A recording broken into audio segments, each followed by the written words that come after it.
দুটি দোকান থেকে লক্ষাধিক টাকার সামগ্রী হাতিয়ে নিল চোরের দল। ঘটনা রবিবার রাতে খোয়াই থানার অন্তর্গত লালছড়া বনকর এলাকায়। খবর সূত্রে জানা যায়, রবিবার রাতে খোয়াই লালছড়া বনকর এলাকার শিলা ভট্টাচার্যের মুদি সামগ্রীর দোকান এবং পাশে থাকা কাজল শুক্ল বৈদ্যের জুয়েলারির দোকানে দরজা ভেঙে হানা দেয় চোরের দল এবং দুটি দোকান থেকে লক্ষাধিক টাকার সামগ্রী হাতিয়ে নেয় চোরের দল।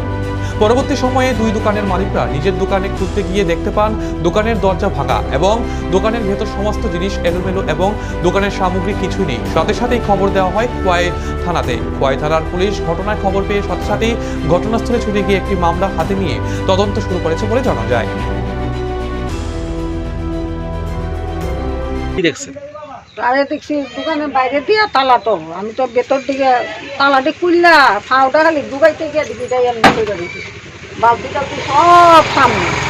আমি তো ইন্দুরে নি বালতিটা টাইম নাড়লো না, দিকটা দেখি দুনিয়া তুলপা একটা যা আছে হালকা বানানো কোটি মাল কানুগুসের দোকানটা বাকি দিয়েছি।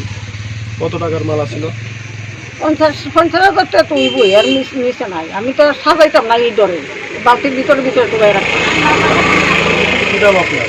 হ্যাঁ, কি নাম আপনার? আমার নাম শিলা ভট্টাচার্য। জায়গাটার নাম কি? বনকর।